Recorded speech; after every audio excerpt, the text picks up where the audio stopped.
Dan yang kami hormati narasumber, pemateri, Bapak Muhammad Abdul Qadir Marto Prawiro, PhD, Ya, selamat pagi. ITB dan Institut Teknologi Sumatera. Selamat pagi, selamat datang Bapak. Ya. Terima kasih Bapak Ibu semua atas kehadiran Bapak Ibu dalam webinar ini. Kami sangat apresiasi dengan kesediaan waktu Bapak Ibu untuk mengikuti webinar pada kesempatan ini.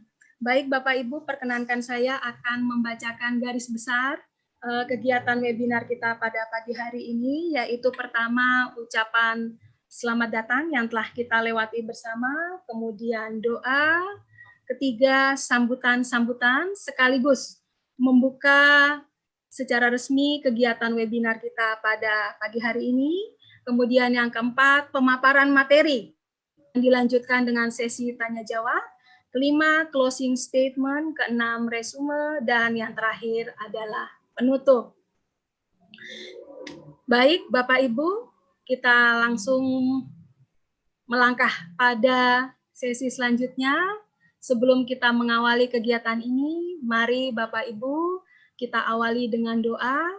Kita berdoa sesuai dengan agama dan keyakinan kita masing-masing. Mari kita berdoa, berdoa dimulai.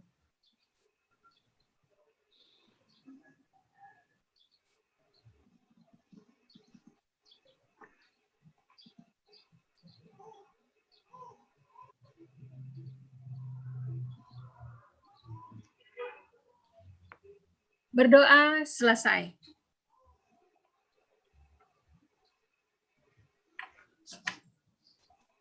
Selanjutnya kita melangkah pada acara yang ketiga, yaitu sambutan-sambutan. Sambutan pertama, kami minta kesediaan dengan hormat Ketua Program Studi Pendidikan Kimia. Kami perkenalkan Ibu Dolvina Konstansa Koirewa, SPD, MPD. Kepada Ibu kami silakan. Baik, terima kasih Ibu Dr. Albaiti waktu dan kesempatan yang diberikan kepada saya. Yang saya hormati Dekan Fakultas Keguruan dan Ilmu Pendidikan Universitas Cendrawasih, Bapak Dr. Nomensen Evan Mandaku. Yang saya hormati Ketua Jurusan Pendidikan Kimia Universitas Negeri Papua dan juga Ketua Jurusan Kimia Universitas Musamus.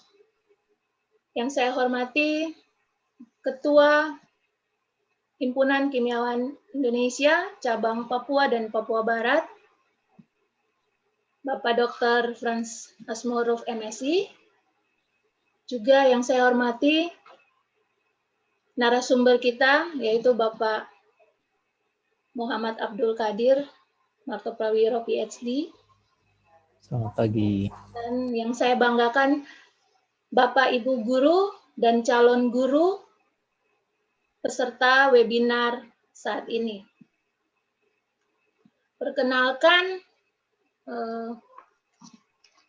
saya Dolvina Koirewa, SPD MPD, dan sedang dalam jabatan Ketua Program Studi Pendidikan Kimia.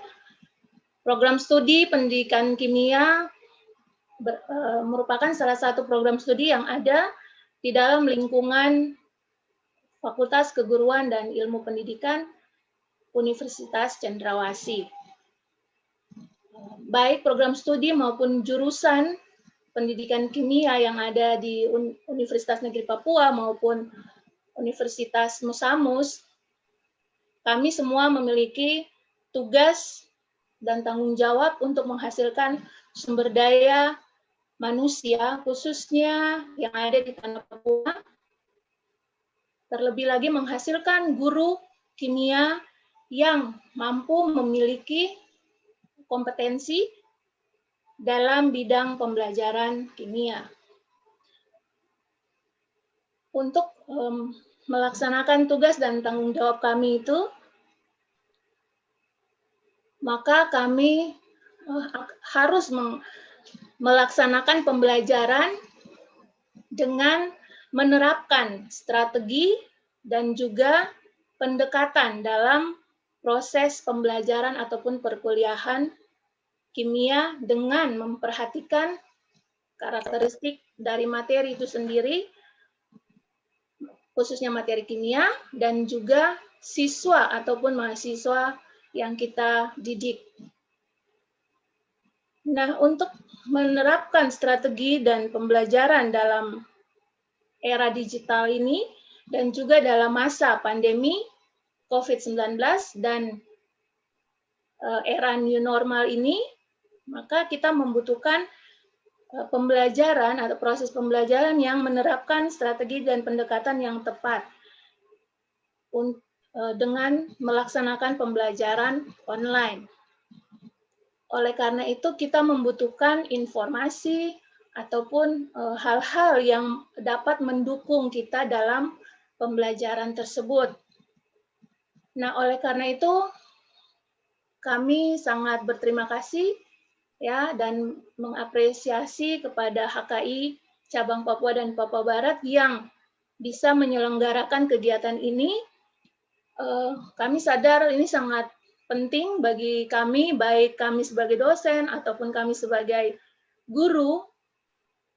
Bahkan mungkin saja di dalam kegiatan ini ada mahasiswa yang memang tertarik sekali dalam kegiatan ini, ya, rasa ingin tahu yang besar untuk menggunakan atau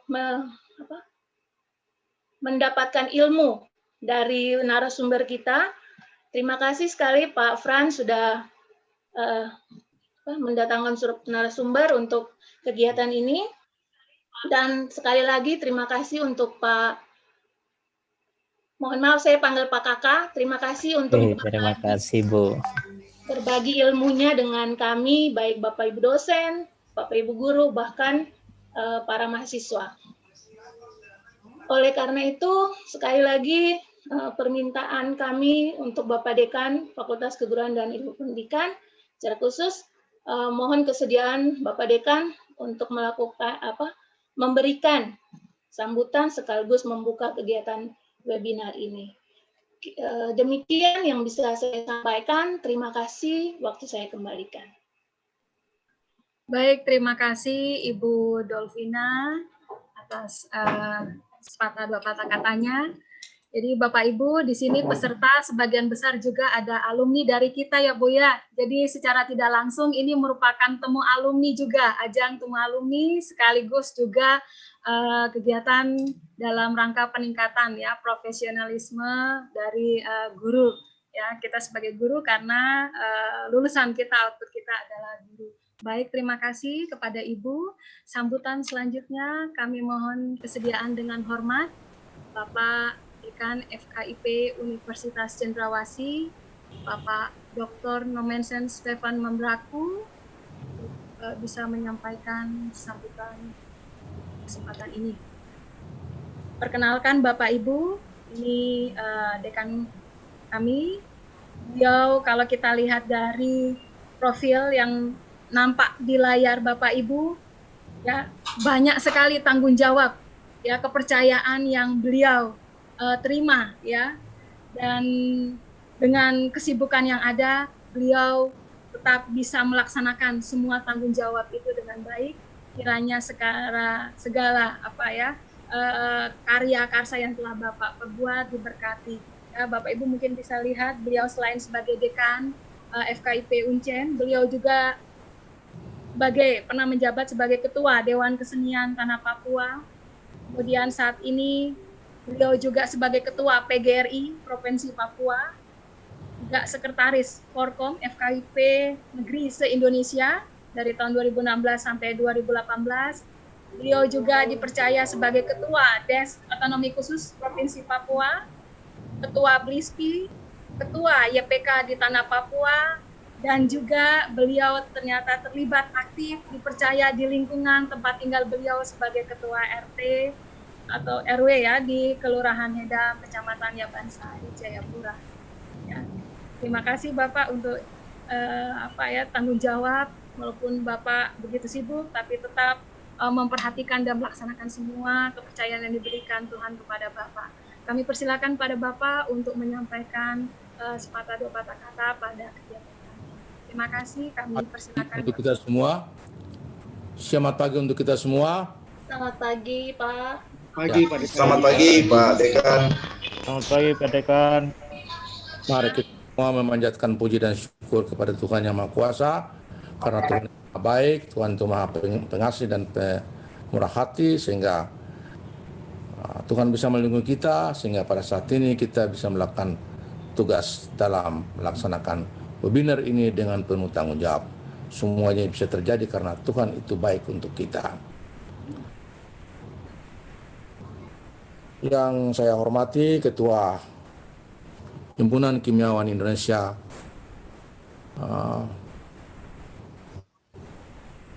untuk Papua dan Papua Barat, dengan penuh kasih saya menyebut Dr. Frans Asmuruf, MC. Yang saya hormati Adik Jackson Morin selaku Sekretaris HKI Provinsi Papua dan Papua Barat.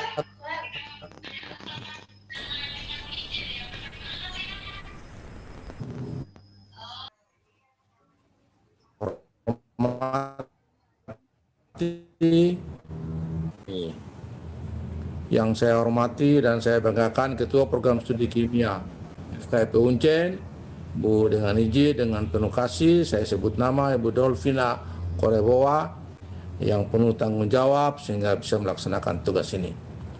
Himpunan Kimiawan Indonesia yang saya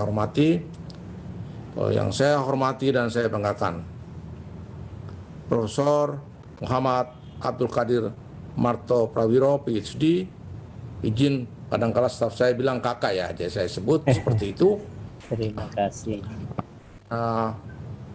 Penuh kasih, dengan bangga saya berterima kasih karena Bapak bersedia menjadi pemateri dalam kegiatan yang sangat berharga ini untuk fakultas kami, khususnya untuk Himpunan Kimia Indonesia. Saya selaku Dekan Fakultas Keguruan dan Ilmu Pendidikan Universitas Cendrawasih mengucapkan rasa penghormatan saya yang setinggi-tingginya atas kepercayaan yang diberikan kepada Uncen, khusus dalam hal ini program studi kimia di Fakultas Keguruan dan Ilmu Pendidikan, untuk menyelenggarakan webinar dengan judul Strategi dan Pendekatan dalam Moda Pembelajaran Kimia secara Daring. Terima kasih, ini pasti didorong oleh Ketua Himpunan Kimia Indonesia untuk Provinsi Papua dan Papua Barat. Terima kasih Dr. Asmuruf atas kepercayaan yang diberikan kepada program studi untuk menyelenggarakan kegiatan ini. Saya juga selaku dekan, saya lihat bahwa hampir semua yang muncul, baik Bapak Ibu guru maupun dosen, itu adalah rata-rata 99% pemegang jasa Fakultas Keguruan dan Ilmu Pendidikan. Saya bangga selaku dekan bahwa ini adalah satu prestasi yang kita capai secara bersama-sama, sehingga kegiatan ini juga Dr. Asmuruf kita gunakan sebagai ajang pertemuan alumni kita, tetapi juga saling asah-asuh supaya dunia kimia di Papua juga dapat dikenal oleh orang lain di luar negeri, di luar daerah ini. Fakultas Keguruan memiliki 4 jurusan. Salah satu jurusannya adalah jurusan pendidikan. Salah satu adalah pendidikan kimia ini, di mana program studi kimia ada di bawahnya. Oleh karena itu, kegiatan hari ini saya berharap dilakukan secara penuh tanggung jawab. Saya harap bahwa dengan kegiatan yang selesai, dengan adanya webinar seperti ini, terkadang orang lupa untuk bisa menulis. Padahal sebetulnya webinar setelah webinar kita bisa merangkum semua materi yang disampaikan ini, lalu kita membuat suatu buku tentang kegiatan kita pada hari ini. Oleh karena itu, saya pikir bahwa Dr. Asmuruf yang saya hormati, setelah kegiatan ini kita bisa nanti berampung, fakultas akan menyiapkan dana tersendiri untuk kalau memang kegiatan ini mau dibukukan, kita akan mencetak buku hasil-hasil yang disebenarkan pada hari ini. Ya. Karena ini adalah supaya kita menunjukkan kepada kimiawan Indonesia bahwa kita juga mampu berpartisipasi. Apalagi pada hari ini pemateri Profesor Marto Prawiro menyampaikan materi dan keahlian beliau sehingga ini bisa menjadi melengkapi apa yang ingin kita buat. Saya berharap bahwa selesai webinar ini ada buku yang kita bisa buat. Nanti dananya kita siapkan di fakultas, tinggal Pak Ketua bisa mengikuti program studi dan mekanismenya bagaimana sehingga kita ada hasil yang nyata. Dari Kampus Biru Fakultas Keguruan dan Ilmu Pendidikan Jalan AB Pura, saya mengucapkan selamat mengikuti webinar dalam rangka strategi dan pendekatan dalam pembelajaran kimia secara daring, dan dengan izin peserta 170 orang, kita semua mengangkat puji dan syukur kita kepada Tuhan, dan izinkan saya selaku Dekan Fakultas Keguruan dan Ilmu Pendidikan Universitas membuka kegiatan ini secara resmi untuk umum dan kepentingan nusa dan bangsa. Selamat untuk kita semua. Baik, terima kasih pada Pak Dekan. Kita beri aplaus. Ya. Selamat untuk kita semua. Sukses untuk kita semua. Terima kasih Pak Dekan. Terima kasih Pak Dekan. Terima kasih Hormat. Terima kasih Pak Dekan. Terima kasih. Baik, selanjutnya kami minta kesediaan dengan hormat Ketua HKI Cabang Papua dan Papua Barat, Bapak Dr. Frans Asmuruh MSc, untuk memberi sambutannya. Kepada Bapak kami silakan. Baik, terima kasih. Waktu yang diberikan kepada saya. Yang pertama, yang terhormat Bapak Dekan Fakultas Keguruan dan Ilmu Pendidikan, Bapak Dr. Nomensen ST Membraku, yang kami hormati narasumber Bapak Muhammad Abdul Qadir Marto Prawiro PhD, yang kami hormati Ketua Program Studi Pendidikan Kimia Universitas Cendrawasih, Ketua Program Studi Pendidikan Kimia Universitas Negeri Papua, dan Ketua Program Studi Kimia Universitas Musamus. Yang saya cintai dan saya banggakan, semua peserta webinar di pagi hari ini, apresiasi yang setinggi-tingginya saya sampaikan, dan rasa terima kasih yang saya sampaikan pertama kepada Dekan Fakultas Keguruan dan Ilmu Pendidikan yang telah meluangkan waktu, bersedia untuk memberikan kata sambutan dan membuka acara kegiatan pagi hari ini. Terima kasih banyak Pak Dekan. Tuhan memberkati dalam tugas Bapak Dekan. Terima kasih juga kami sampaikan kepada narasumber kita Bapak Muhammad Abdul Qadir Marto Prawiro, PhD, yang telah bersedia membagikan ilmu dan pengetahuannya kepada kami di pagi hari ini. Terima kasih kami sampaikan kepada semua pengurus HKI yang bekerja untuk mensukseskan kegiatan di pagi hari ini, dan kepada semua yang secara tidak langsung saya tidak menyebutkan nama pada pagi hari ini yang telah terlibat dan telah mensukseskan dan mempersiapkan kegiatan di pagi hari ini.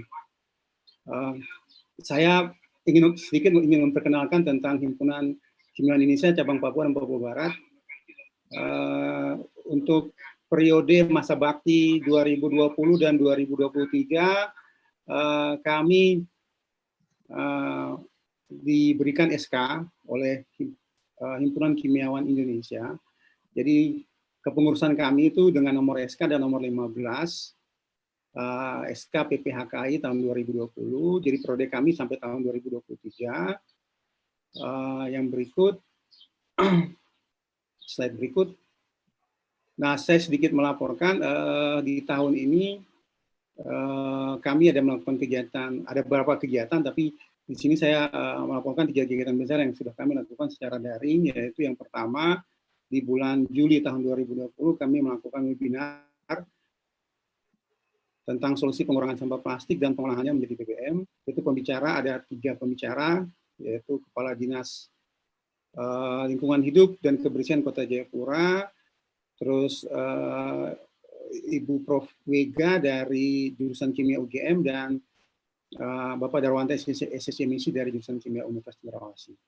Webinar kedua itu kami lakukan tanggal 5 November tahun 2020, itu tentang perkembangan penemuan vaksin dan stigma pada masyarakat di Kota Jayapura. Itu dengan pembicara utama itu ada beberapa, termasuk dari Dinas Kesehatan Provinsi Papua dan dari peneliti dari Universitas Cendrawasih. Yang sekarang ini adalah webinar ketiga yang tentang strategi dan pendekatan dalam moda pembelajaran kimia secara daring. Kami juga masih punya beberapa program yang akan kami lakukan di tahun depan, yang sudah kami rencanakan. Nanti kami juga akan mengundang Bapak Ibu juga berpartisipasi di kegiatan kami di tahun yang akan datang. Itu sedikit kami sampaikan mengenai kegiatan yang sudah kami lakukan. Dan untuk kegiatan-kegiatan ini, bagi Bapak Ibu yang telah berpartisipasi, kami mengucapkan terima kasih. Selanjutnya, dengan hormat kami meminta kepada Bapak Muhammad Abdul Qadir Marto Prawiro, PhD, untuk bisa dengan keluasan yang ada bisa membagikan ilmu dan pengetahuannya yang bisa kami sama-sama pelajari di pagi hari ini. Saya kira sekian sedikit pengantar dari kami, Himpunan Kimiawan Indonesia Cabang Papua dan Papua Barat. Saya kembalikan waktunya. Baik, terima kasih kepada Pak Dr. Asmuru. Baik, Bapak Ibu, mohon maaf ini karena secara daring kadang-kadang suka ada gangguan teknis ya. Apakah suara kami dapat didengar dengan jelas oleh Bapak Ibu peserta semua? Jelas. Jelas. Jelas, Bu. Jelas, Ibu Albaiti. Terima kasih. Ya, Bapak Ibu, sebelum kita melangkah ke acara selanjutnya, di bagian chat, panitia sudah men-share link untuk daftar hadir. Jadi mohon kesediaan Bapak Ibu untuk mengisi kehadiran yang ada di bagian chat ya, Bapak Ibu, di kolom chat, situ ada linknya, mohon diisi. Karena ini nanti untuk sertifikat ya Bapak Ibu.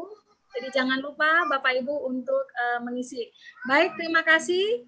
Dengan berakhirnya sambutan dari Pak Asmuru, maka kita melangkah kepada acara selanjutnya, acara yang sudah kita nantikan, kegiatan inti dari webinar ini, yaitu sharing ya, pemaparan materi dari Bapak narasumber, Bapak Muhammad Abdul Qadir Marto Prawiro PhD, dan dalam sesi ini akan dipandu oleh moderator kita. Perkenalkan Bapak Ahmad Rante Suparman, SPD MPD. Beliau adalah dosen dari jurusan atau program studi Pendidikan Kimia FKIP Universitas Papua. Beliau memulai karir sebagai dosen dari tahun 2014. Pendidikan, beliau ada S1, yaitu jurusan Kimia Program Studi Pendidikan Kimia Universitas Negeri Makassar.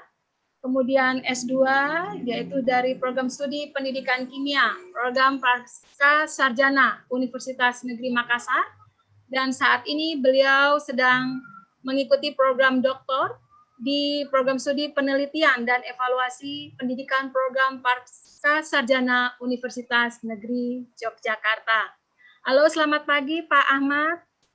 Selamat pagi Ibu Dr. Albaiti. Terima kasih Bu. Ya, Bapak, kayaknya saat ini adalah bagian dari Bapak. Kami memberi kewenangan sepenuhnya kepada Bapak untuk memandu jalannya sesi pemaparan materi, dilanjutkan dengan diskusi. Waktu sesuai dengan perencanaan kurang lebih 1 jam 40 menit. Kepada Bapak kami persilahkan. Terima kasih. Baik, terima kasih banyak Ibu Dr. Albaiti. Waktu dan tempat saya terima. Bapak Ibu yang kami hormati, jadi hari ini kita akan masuk ke sesi materi kita yang kita tunggu-tunggu. Jadi hari ini kita akan diskusi banyak dengan pemateri kita, dengan tema kita hari ini adalah strategi dan pendekatan dalam moda pembelajaran kimia secara daring. Sebelum kita masuk ke materi, sebelumnya saya ingin membacakan biodata dari pemateri kita hari ini. Jadi materi kita hari ini akan dibawakan oleh Bapak Muhammad Abdul Qadir Marto Prawiro PhD. Jadi kalau kita di kimia mungkin Bapak lebih dikenal dengan sebutan Pak Kakak. Sedikit tentang pendidikan beliau. Jadi tahun 1980 sampai 1987 beliau menempuh program sarjana jurusan kimia di ITB. Kemudian 1988 sampai 1990 beliau menempuh program S2 Magister di jurusan kimia ITB. Dan tahun 1993 sampai 1998 beliau mengambil PhD di School of Chemistry di University of Sydney. Beberapa pengalaman beliau tahun 1988 sampai sekarang beliau adalah dosen dan peneliti kimia FMIPA di ITB. Kemudian 1989 sampai 1991 beliau adalah dosen di Universitas Ahmad Yani, Unjani. Kemudian tahun 2005 sampai dengan 2007 beliau adalah Direktur Eksekutif Honor Program Development. Kemudian 2009 sampai 2017 beliau adalah Ketua Program Magister Sains Komputasi di ITB. Tahun 2018 sampai sekarang beliau dipercaya sebagai Ketua Program Studi Kimia jurusan Sains Institut Teknologi Sumatera. Banyak pengalaman-pengalaman beliau di samping menjadi dosen, beliau juga pernah menjadi konsultan transport bahan berbahaya Kementerian Perhubungan dari tahun 1991 sampai 1992. Kemudian beliau adalah konsultan dan pengembang kurikulum SMA pada tahun 2002 sampai 2003. Kemudian beliau juga adalah konsultan dan pengembang kurikulum SMA Kementerian Pendidikan dari tahun 2015 sampai dengan 2016. Dan tahun 2016 beliau mengembangkan Global Chemist Code of Ethics dengan kimiawan berbagai negara. Nah, di samping pengalaman kerja beliau kita kenal sebagai nyawa dari HKI. Tetapi sebelum itu ada beberapa organisasi profesi yang beliau tempuh, yaitu yang pertama beliau adalah anggota Himpunan Kimia Indonesia HKI. Kemudian beliau adalah anggota American Chemical Society, anggota Association of Computing Machinery, kemudian salah satu pendiri Indonesia Science and Maths Society tahun 2015. Kemudian beliau adalah Ketua Umum Himpunan Kimia Indonesia dari tahun 2009 sampai dengan 2017. Dan saat ini beliau adalah Ketua Senior Himpunan Kimia Indonesia 2018. Jadi itu adalah deskripsi singkat dari Pak Muhammad Abdul Qadir Marto Prawiro PhD atau Pak Kakak. Kalau kita ingin membacakan semua biodata beliau mungkin tidak akan selesai dalam waktu 1 jam ya Bapak Ibu. Jadi data yang kami tampilkan adalah data singkat yang beliau pernah lakukan selama ini. Jadi hari ini Bapak Ibu kita akan berbicara tentang strategi dan pendekatan dalam modal pembelajaran kimia secara daring yang akan disampaikan oleh Pak Kakak. Tetapi sebelum Pak Kakak menyampaikan materi, ada beberapa aturan kita yang harus kita patuhi secara bersama-sama agar kita mendapatkan ilmu yang sama dan tidak ada gangguan selama beliau menyampaikan materinya. Jadi selama proses pemateri menyampaikan materinya, saya harap Bapak Ibu untuk unmute seluruh suara Bapak Ibu sehingga nanti tidak mengganggu pemateri saat menyampaikan materinya. Yang kedua, jika ada pertanyaan dari Bapak Ibu, selama pemateri menyampaikan materi, silahkan dituliskan di kolom chat. Nanti kami akan membacakan pertanyaan Bapak Ibu pada saat sesi tanya jawab.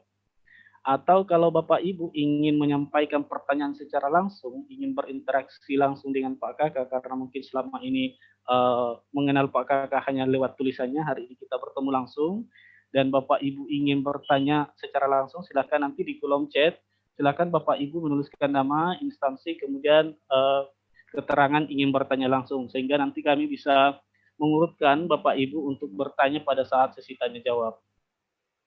Baik, Bapak Ibu, itu sedikit aturan yang akan kita lakukan pada hari ini supaya kita mendapatkan materi yang betul-betul luar biasa yang akan disampaikan oleh Bapak Muhammad Abdul Qadir Marto Prawiro PhD pada hari ini. Untuk memanfaatkan waktu karena sesuai dengan acara kita hari ini, itu penyampaian materi hanya kurang lebih 1 jam dan sesi diskusi 40 menit.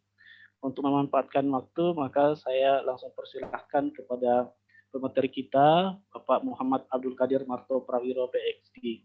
Waktu dan tempat saya persilahkan. Oke, terima kasih Pak Ahmad.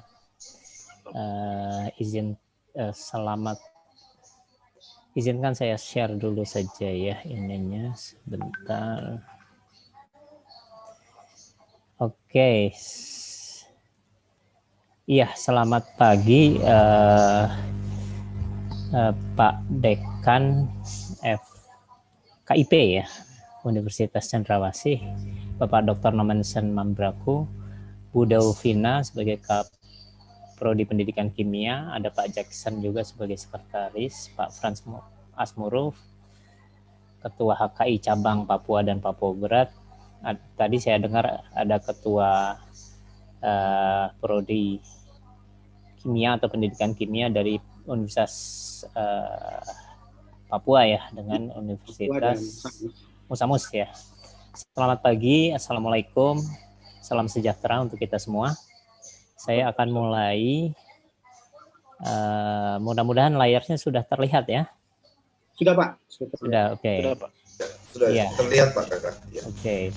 Iya, jadi strategi dan pendekatan dalam pembelajaran kimia secara daring.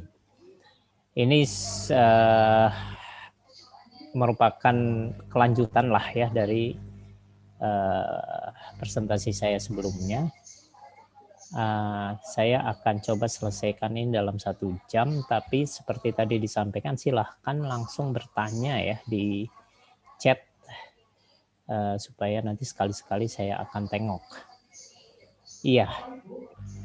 Nah, jadi sebagai pendahuluan, ini ada perubahan yang tak diduga-duga, tidak direncanakan ya. Tidak direncanakan oleh PBB, tidak direncanakan oleh pemerintah Indonesia gitu ya. Ada perubahan sistem pendidikan global. Jadi perubahan sistem pendidikan global itu bukan karena perencanaan, tapi karena ada pandemi. Akhirnya diperlukan strategi yang baik untuk perubahan ini.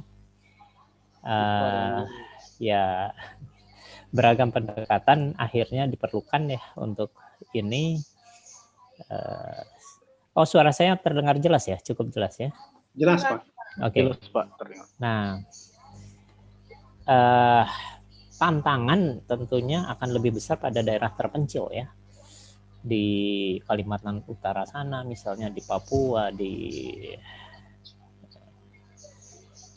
bahkan Pulau Jawa, Sukabumi Selatan misalnya ya, daerah-daerah tertentu yang masih akses internetnya masih kurang dan sebagainya ya. Jadi ini memang menjadi tantangan kita semua bagaimana melaksanakan pembelajaran di masa pandemi ini. Nah, jadi akhirnya kita membutuhkan keterampilan baik yang bersifat umum untuk guru maupun yang khusus bidang kimia. Jadi ada yang tools yang saya akan bahas nanti.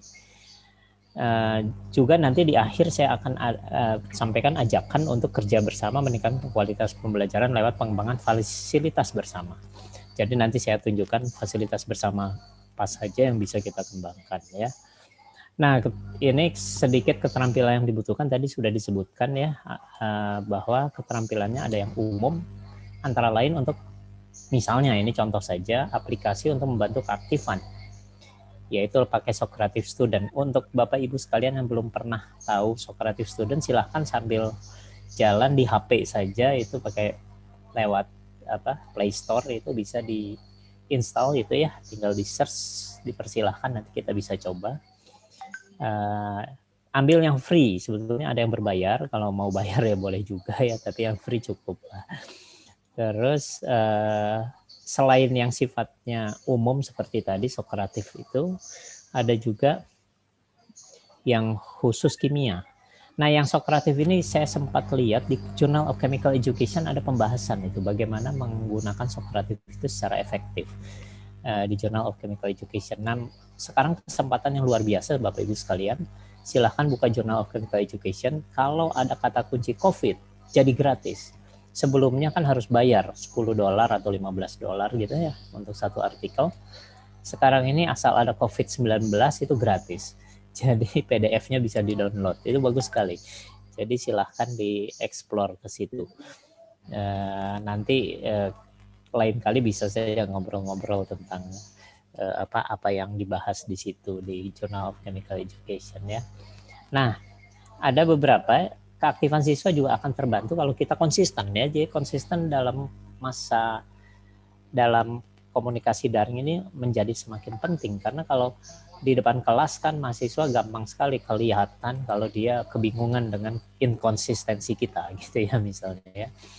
Jadi kita bisa memperbaikinya segala macam. Tapi kalau daring kan kadang-kadang kalau secara sinkron seperti ini kita tidak melihat wajah-wajah. Sehingga kita harus lebih konsisten lah ya. Sekali kita pakai suatu istilah misalnya jangan sampai kadang-kadang ke elektronegatifan, kadang-kadang elektronegativitas misalnya ya. Pilih saja salah satu ya, lalu konsisten ya. Dan sebagai iya. Nah, terus selanjutnya selain metode yang bersifat umum, ada juga yang, nah ini, ada menariknya itu ada metode pembelajaran atau yang bersifat inovatif yang khas kimia, yaitu pendekatan tiga dunia atau multiple representation. Ini salah tik sedikit. Lalu ada, nah ini semua ini adalah berbagai keterampilan, bisa dibaca sendiri yang terakhir. Nah, sekarang saya ingin coba, Bapak Ibu coba keluarkan Socrative HP, lalu jalankan Socrative Student. Kalau bagi yang punya, saya ingin coba saja apakah Bapak Ibu bisa menggunakannya. Itu roomnya Papua. PAPUA ya. Kalau misalnya pakai Socrative Student, roomnya ini adalah Papua. Silahkan dicoba. Sebentar, saya lihat dari sini. Ini dari versi dosen di sini. Kalau versi dosennya kita lihat. Sebentar. Ini saya buat misalnya saja pertanyaan. Nah ini kalau dari sisi dosen kita bisa memilih MC atau true false atau short answer. Jadi ini pilihan ganda ABCDE, ini cuma TF saja ya, true false. Kalau yang ini mengisi. Jadi misalnya saja soal pertamanya adalah ini cuma untuk informasi. Tempat mengajar di mana? A. Sumatera, B. Jawa Bali Madura, C. Kalimantan, D. Sulawesi, E. Maluku, NTB NTT dengan Papua. Coba silahkan di sini sudah 10 orang, nggak apa-apa lah, sedikit orang supaya praktek saja. Nanti sambil jalan Bapak Ibu sekalian yang belum install silahkan diinstal karena bisa digunakan untuk selama presentasi saya ya. Jadi ini pilihannya ya, Sumatera, Jawa Bali Madura, Kalimantan dan seterusnya. Dengan pulau-pulau sekitarnya ya yang paling dekatnya kemana lah ya. Nah kelihatan, perhatikan di layar, kalau di layar Socrative Teacher ini saya layar Socrative Teacher nih, ini langsung ketahuan yang A 0% dan sebagainya. Kita misalnya menariknya adalah kayak kemarin. Sebentar, ini ada yang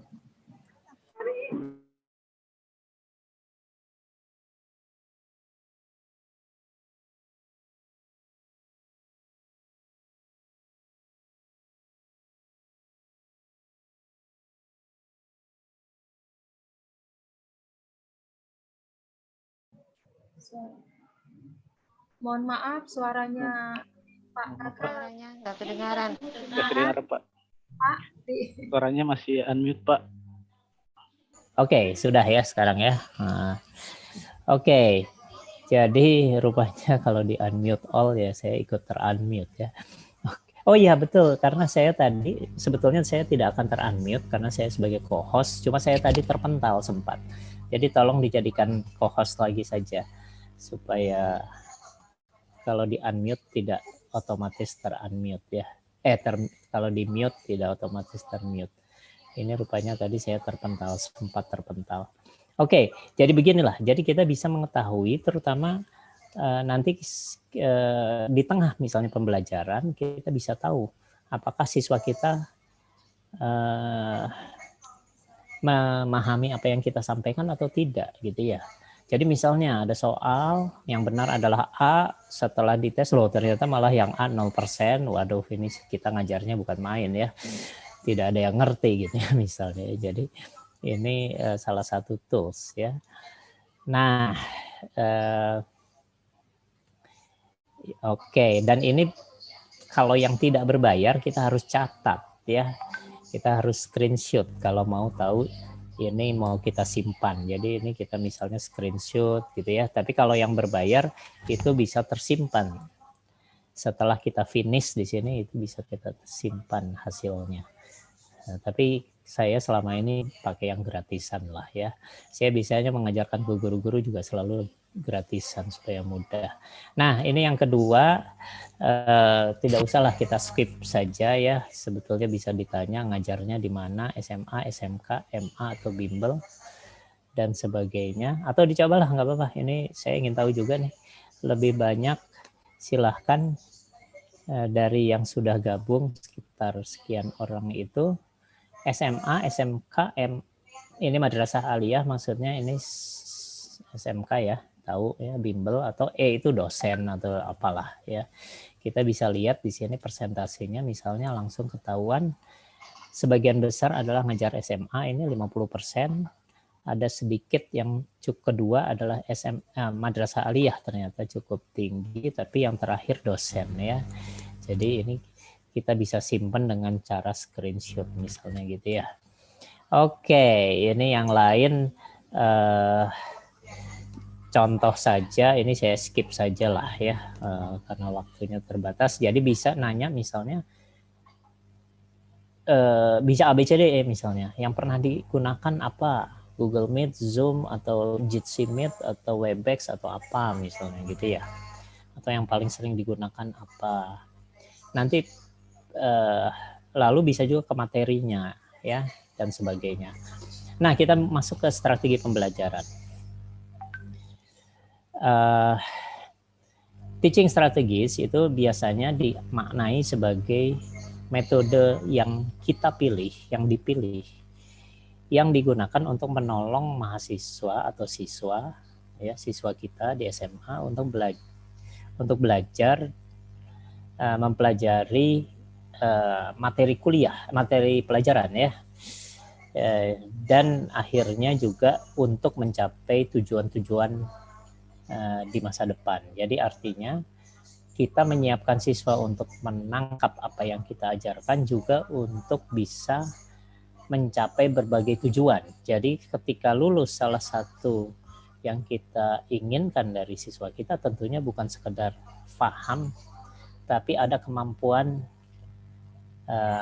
berpikir, kemampuan bertindak, dan kemampuan untuk mencapai tujuan. Jadi itu menjadi satu tujuan yang jangka panjangnya ya. Nah, dalam masa pandemi strategi itu semakin diperlukan bukan hanya tentang bagaimana belajar mengajarnya, tapi mengatasi berbagai masalah. Misalnya stres misalnya. Katanya kalau ada perubahan besar biasanya stresnya juga lebih besar gitu ya. Jadi kita perlu memikirkan berbagai strategi yang jauh lebih luas daripada sekedar strategi belajar mengajar ya.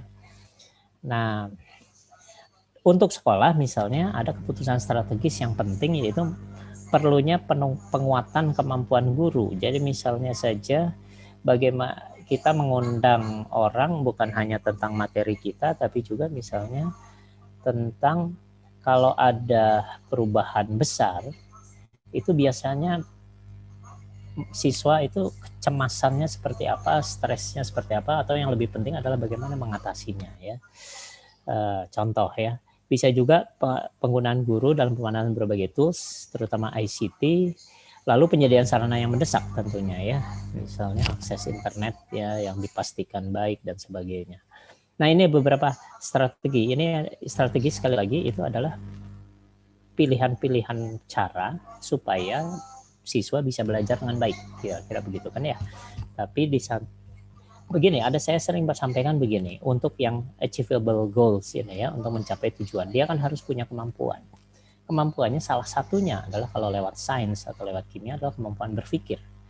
Jadi saya sering sampaikan ke guru kimia begini, walaupun 5 atau 10 tahun mendatang, karena dia masuk misalnya seni rupa atau masuk ke arsitek, dia sudah lupa kimia, dia tapi tidak kehilangan kemampuan berpikir yang diperolehnya ketika belajar kimia. Karena itu belajar kimia jangan menjadi hafalan, buat mereka berpikir. Tapi yang dipikirkan itu nanti sudah terlupa, tapi kemampuan berpikirnya bisa bertahan. Jadi itu penting ya. Jadi untuk akhirnya dia punya kemampuan untuk mencapai tujuan apapun yang diinginkannya di masa depan. Nah, strategi pembelajaran yang penting ini perlu saya tekankan beberapa hal. Sebetulnya strategi ya tentunya cakupannya bisa luas sekali ya kalau kita bahas sangat mendalam ya. Tapi yang terpenting itu adalah strategi untuk mengatasi rasa tertekan dan cemas pada diri siswa akibat perubahan yang cepat. Jadi satu poin begini. Satu poin yang penting di sini ada nih tentang bagaimana improve well-being, ini ada di Journal of Chemical Education juga, bisa dicek, cari aja kata kunci well-being lalu COVID-19 itu ada artikelnya ya. Jadi yang salah satu cara adalah ingat, strategi adalah pilihan cara, caranya bisa banyak sebetulnya ya, tapi salah satu cara itu misalnya lebih sering menghargai pencapaian. Jadi kita misalnya berikan tugasnya yang ringan-ringan saja, lalu dia bisa memahaminya, menjawabnya, lalu kita apresiasi gitu ya misalnya. Itu salah satu. Atau diberi pembelajaran yang dengan keseharian yang lebih banyak misalnya ya, sehingga menjadi menyenangkan dan lain-lain ya, banyak cara. Lalu perlu keseimbangan. Jadi ini tidak sama setiap sekolah tentunya. Kalau sekolah yang sangat terpencil dengan fasilitas internetnya kadang on kadang off misalnya, ya tentu yang tak sinkron bisa dibanyakkan.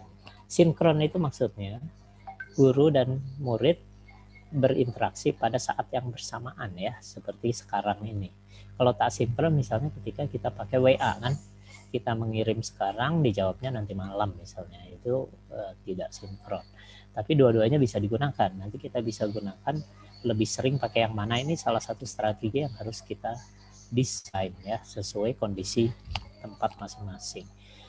Nah, jadi yang disebut pembelajaran daring sinkron itu ya maksudnya. Lalu ini pemeliharaan keaktifan. Jadi aktif itu misalnya tadi itu dengan cara minta untuk menggunakan Sokratif misalnya ya, langsung kita tahu siswanya menangkap apa yang kita sampaikan atau tidak misalnya ya. Lalu ada tugas, saya ingin tekankan selama pandemi percuma kalau kita memberi tugas yang terlalu sulit, malah mereka tinggal menunggu yang paling pintar selesai lalu di-share ya. Kebiasaan nanti ada lewat WA grup khusus mereka tapi tidak ada guru misalnya, tinggal saling share. Makanya saran yang baik adalah kalau mau yang sulit-sulit lebih baik dalam bentuk latihan yang tidak usah dikumpulkan. Yang dikumpulkan itu adalah yang mudah. Terutama ini spesial saja ya untuk masa sekarang. Coba dicari yang mudah saja tapi mengingatkan kembali apa yang kita bahas ya. Jadi supaya mereka akhirnya jadi tertarik untuk memikirkannya sendiri ya. Jadi itu diatur. Atau kalaupun mau ada yang sulit ya mulai yang mudah, makin lama makin sulit misalnya gitu ya. Lalu bukan hanya tugas yang penting, tapi segala macam pendekatan pembelajaran yang kita kenal selama ini, metode pembelajaran maksud saya seperti collaborative learning dan sebagainya, itu harus mengalami penyesuaian. Ya, saya beri contoh saja. Kadang-kadang karena pandemi, kolaboratif menjadi lebih sulit. Siswa harus berada pada saat yang sama dan sama-sama bagus sinyalnya misalnya gitu kan ya. Kalau tugas bersama. Jadi bisa kita desain agak berbeda, kolaboratifnya tidak dikurangi yang di luar jam belajar bersama guru, tapi yang bersama guru yang ditambah misalnya ada dari 2 jam atau 1 jam 40 menit kita mengajar, selama setengah jam ada pembentukan grup misalnya, disuruh mereka diskusi. Di masa depan, kalau di Zoom itu kan ada room ya, kita bisa buat room untuk setiap kelompok ya, untuk mereka berdiskusi. Itu contoh saja ya, bagaimana kita akhirnya mendorong mereka untuk menemukan sendiri hal-hal baru lewat diskusi itu. Nah, toolsnya itu harus lebih banyak usaha kalau khusus tools di awal-awal diusahakan supaya lebih banyak usaha di pihak guru daripada di pihak siswa ya. Pilih tools yang tidak memerlukan terlalu banyak kerja di itu, karena dia harus fokus pada materi yang diterimanya ya. Jadi ini beberapa strategi yang harus itu kan. Lalu mengenai pendekatan ya, sebetulnya secara umum yang disebut pendekatan mengajar atau teaching approaches itu macam-macam lah. Setiap peneliti pendidikan itu punya pandangan yang berbeda tentang apa artinya approach gitu ya. Tapi ada yang berpendapat adalah apapun approach-nya kita bisa bagi dua, teacher centered atau student centered, berpusat pada guru atau berpusat pada siswa. Ini kita sudah sering dengar ini ya, tapi khusus untuk pandemi ini, nah untuk masing-masingnya nanti bisa dikembangkan berbagai metode ya. Khusus untuk selama pandemi sangat diperlukan penguatan yang student centered ya, karena sangat sulit untuk membuat siswa fokus untuk belajar selama 2 jam misalnya, lalu fokus